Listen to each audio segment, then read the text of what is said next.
بسم اللہ الرحمن الرحیم۔ السلام علیکم۔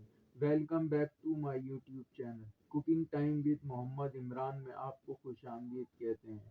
دوستوں، اگر آپ میرے چینل پر نئے ہیں تو ویڈیو کو لائک اور چینل کو سبسکرائب کریں اور بیل آئیکن پہ پریس کر کے نوٹیفیکیشن آل کرنا نہ بھولیں تاکہ میری ہر نئی آنے والی ویڈیو آپ تک پہنچ سکے۔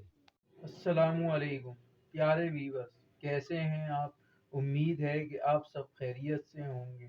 اللہ تعالی ہم سب کو اپنے حفظ و امان میں رکھے اور ہماری روزی اور رزق میں برکت دے۔ پیارے ویورز، آج میں آپ کے ساتھ گڑ والی کڑک چائے کی ریسیپی شیئر کروں گا۔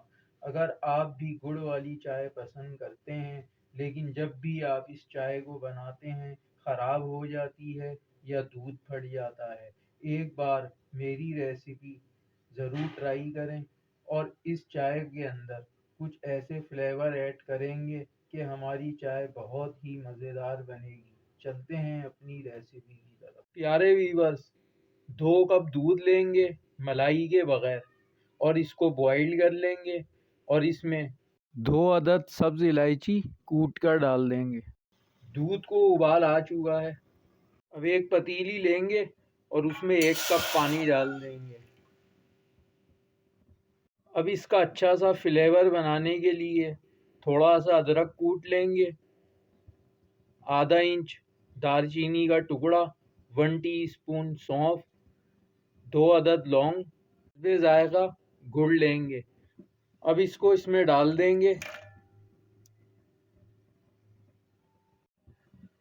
پیارے ویورز، اب اسے 2 سے 3 منٹ پکا لیں گے تاکہ اس کا اچھا سا فلیور بن جائے۔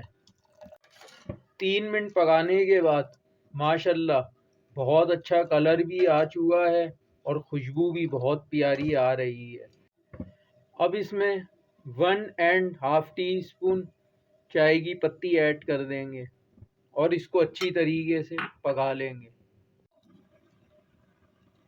2 منٹ پکانے کے بعد اب اس میں دودھ ایڈ کر دیں گے۔ پیارے ویورز، آپ میری ویڈیو تو دیکھتے ہیں لیکن سبسکرائب کرنا بھول جاتے ہیں۔ آپ سے گزارش ہے کہ ویڈیو کو لائک اور چینل کو سبسکرائب کر دیا کریں۔ سبسکرائب بالکل فری ہوتا ہے، اس کے کوئی چارجز نہیں ہوتے۔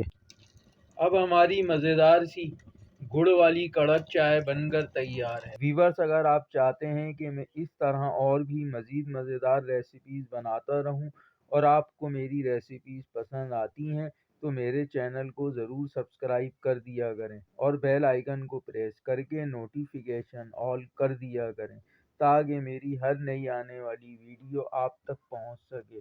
اور میری ویڈیو کو لائک کریں، شیئر کریں اور دوستوں کے ساتھ زیادہ سے زیادہ شیئر کریں اور کمنٹ باکس میں ضرور بتائیں کہ آپ کو میری یہ ریسیپی کیسی لگی، اور آپ سے گزارش ہے دعاؤں میں یاد رکھیں۔ جزاک اللہ۔